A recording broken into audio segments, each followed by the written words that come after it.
નમસ્કાર ખેડૂત મિત્રો, આજના આ વિડીયોમાં ડુંગળીના ભાવ કેવા રહેશે, હવે આગામી દિવસોમાં ભાવમાં સુધારો થશે કે નહીં અને આજના બધા જ માર્કેટયાર્ડના ડુંગળીના ભાવની વિડીયોમાં વાત કરીશું। વિડીયોમાં આગળ વધતા પહેલાં જો તમે અમારી ચેનલમાં નવા છો તો ચેનલને સબસ્ક્રાઈબ જરૂર કરજો, જેથી અમારા આવનારા તમામ વિડીયોની માહિતી તમારા સુધી મળતી રહે।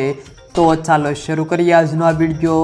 એક મહિના પહેલાં 20 કિલો ડુંગળીના ભાવ જે 800 થી 900 રૂપિયા ખેડૂતોને મળતા હતા તે હાલ માંડ 250 થી 400 રૂપિયા સુધી મળી રહ્યા છે। સૌરાષ્ટ્રમાં મોટાભાગના ખેડૂતોએ રવિ પાકમાં ડુંગળીનું વાવેતર કર્યું છે, પરંતુ ડુંગળીના ભાવમાં સતત ઘટાડો થઈ રહ્યો છે, જેના કારણે ખેડૂતો મુશ્કેલીમાં મુકાયા છે। ડુંગળીનો 20 કિલોનો ભાવ ખેડૂતોને 300 રૂપિયા પોસાય તેવી શક્યતાઓ નથી અને હાલ પરિસ્થિતિ ખૂબ જ ખેડૂતોની વિકેટ બની રહી છે।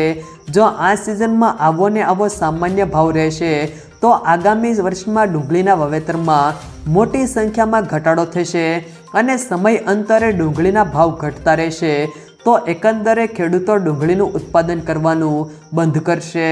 ડુંગળીની બજારમાં ભાવ ધીમી ગતિએ ઘટી રહ્યા છે અને આગામી દિવસોમાં વેચવાલી કેવી આવે છે તેના ઉપર આગળની બજારનો આધાર રહેલો છે।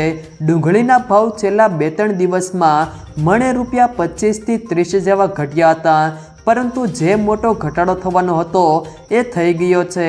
વધ્યા ભાવથી ભાવ હવે અડધા થઈ ગયા છે। તે તમામ સેન્ટરમાં આવક ખુલે ત્યારે બમ્પર આવક થાય છે।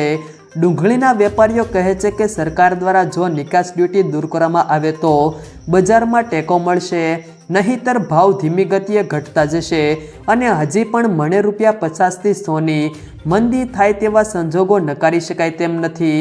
સફેદની આવકો જાન્યુઆરી મહિનાથી વધે તેવી ધારણા છે। રાજકોટમાં ડુંગળીની આવક ખુલી ત્યારે 1 લાખ કટ્ટાની આવક થઈ હતી, જેમાંથી વેપારો થાય છે અને ભાવ રૂપિયા 95 થી 350 હતા।